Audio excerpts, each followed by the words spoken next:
आज Doubtnut app download करें। Doubtnut पर अपने सभी गणित, रसायन विज्ञान, भौतिक विज्ञान और जीव विज्ञान के डाउट्स का करो सफाया। बस प्रश्न की फोटो खींचो, एक ही प्रश्न को क्रॉप करो और तुरंत वीडियो सोल्यूशन पाओ। अभी डाउनलोड करें। प्रश्न दिया है, किसी गुफा में पाए गए कार्बन के नमूने में जीवित पदार्थ में समान मात्रा में पाए जाने वाला कार्बन 1/8 का जितना है वो भी किसका कार्बन 14 का पाया गया है। ठीक है, तो जो नमूना हमें प्राप्त हुआ है उसकी अनुमानित आयु हमें ज्ञात करनी है और कार्बन 14 का जो अर्ध आयु समय है हमें बता दिया गया कि 5568 वर्ष है।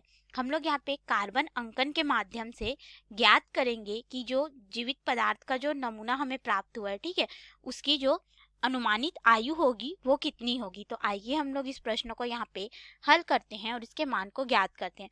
तो हमें यहाँ पे कार्बन का जो अर्ध आयु है ये हमें बता दिया गया है, T 1/2 का मान 5568 वर्ष हमें दे दिया गया है।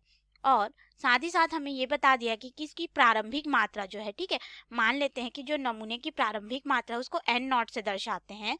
तो हमारे पास यहाँ पे मान दिया गया है, जो n0 का मान है वह प्रारंभिक मात्रा का 1/8 गुना है बोल के, यानी कि हम लोग इसको इस तरह से बोल सकते हैं, n0 को हम लोग प्रारंभिक मात्रा से अगर दर्शा रहे हैं, ठीक है, ये क्या हो गई, प्रारंभिक मात्रा हो गई। ठीक है, तो हमारे पास जो बची हुई मात्रा होगी यानी कि t समय के पश्चात जो नमूना हमारे पास बचेगा, बची हुई मात्रा नमूने का, जिसको हम लोग n से दर्शाएंगे, तो हमारे पास यहाँ पे संबंध हो जाएगा जो बची हुई मात्रा है n, उसका प्रारंभ में जो नाभिकों की संख्या थी, या फिर बोल सकते हैं कि जो पदार्थ हमारे पास है n0 का 1/8 गुना होगा। ठीक है, यानी कि बता दिया गया ना, कार्बन का 1/8 भाग हमें प्राप्त होता है, तो ये हो गया 1/8 गुना। ठीक है, तो हमारे पास यहाँ पे अगर हम लोग देखें तो जो बची हुई मात्रा n होती है इसका संबंध हो जाता है n0 गुणित 1/2 की घात n के बराबर,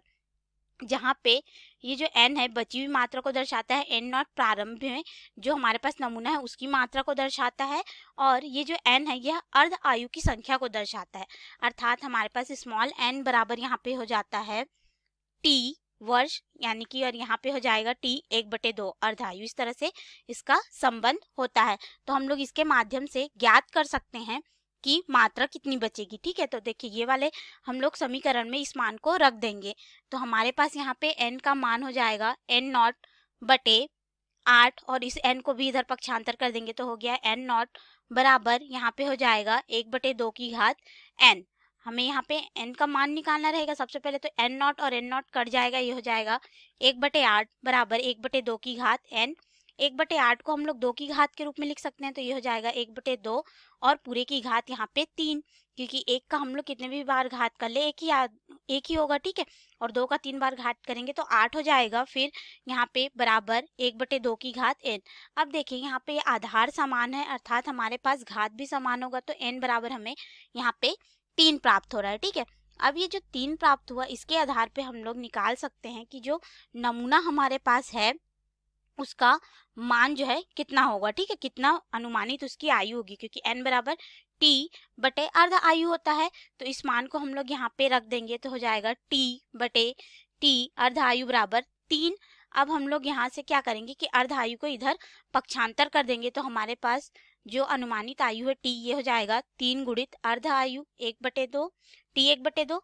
अब हमें यहाँ पे कार्बन की जो अर्ध आयु है दे दी गई है, जो कि है 5668, तो हमारे पास यहाँ पे आयु आ जाएगी t बराबर कुल आयु जो है इसको गुणा करने पे 17004 वर्ष। तो ये रहा हमारे प्रश्न का उत्तर, जो कि हमें ज्ञात करने के लिए बोला गया था, 17004 वर्ष। धन्यवाद। कक्षा 6वीं से 12वीं से लेकर नीट, IIT, JEE वो एडवांस के लेवल तक 1 करोड़ से ज्यादा छात्रों का भरोसा। आज ही डाउनलोड करें डाउटनेट ऐप या व्हाट्सएप करें अपने सारे डाउट्स 8400 400 400 पर।